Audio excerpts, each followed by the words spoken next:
Hi, everybody. Topher Bordeau from Dartmouth College here, and I have been asked to share a little bit about what admissions officers at highly selective universities look for in a competitive application.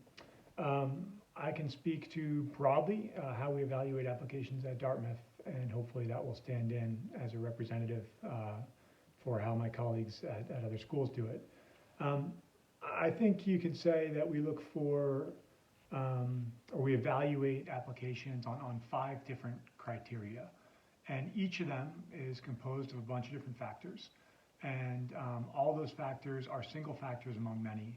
So it's important to realize before I explain the criteria, that there's no one thing that does it or doesn't do it in terms of qualifying or disqualifying an application.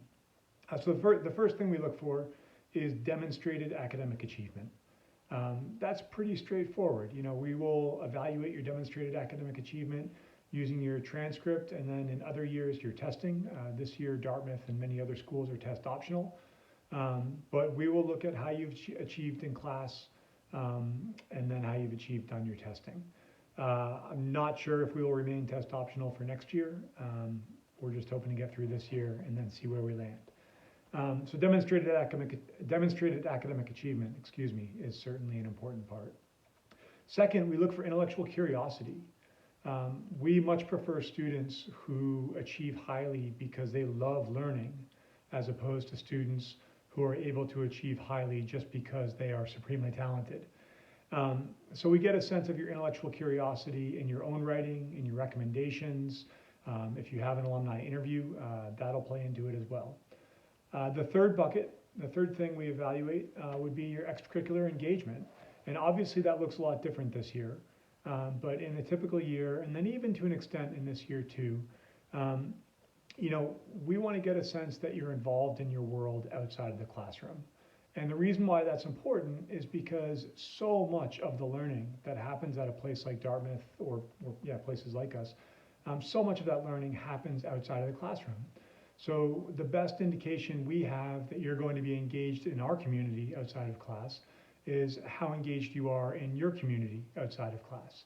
So that extracurricular evaluation can mean any number of different things. Sure, it can be a sports team or debate or theater or singing or research or stuff you do at your school, but it can also be things that you do in your community.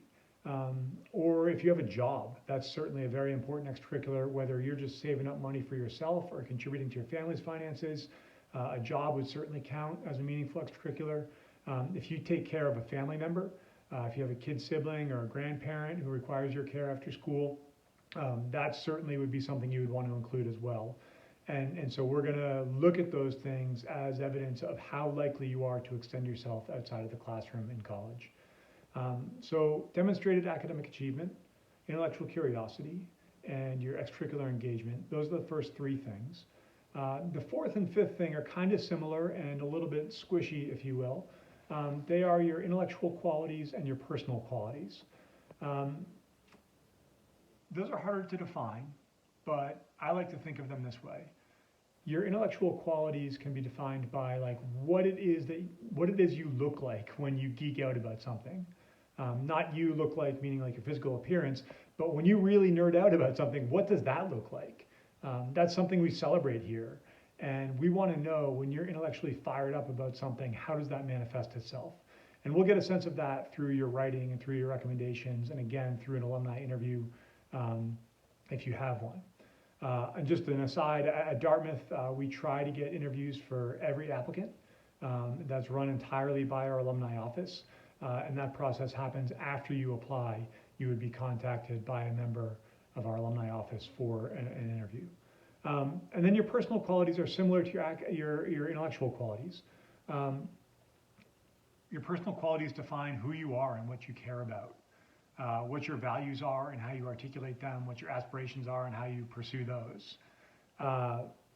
Again, similar to the intellectual quality example, I think when you really care about something, your personal qualities define what that looks like. When you get excited about something, when you get sad about something, when you're passionate about something, your personal qualities give us a sense of why you're passionate and again, what that passion looks like. And again, we get a sense of those through your writing, through recommendations, and through the alumni interview as well. All of those kind of combine to form this picture of you. And we evaluate that picture not on the basis of like competitive achievement. You know, we're not evaluating achievement. I have no interest in trying to figure out if it's better to be a track star and a poet or a chemist and a theater whiz. That's a fool's errand. Instead, we're evaluating for fit. Are you a good fit with our curriculum, with our college, with the community we're creating on campus? That is a multifaceted process, and there are a lot of considerations that go into that. But I hope that this video sharing kind of 5 things that we currently evaluate applications on is useful for you, and I wish you all of the best of luck in your college search. Thank you.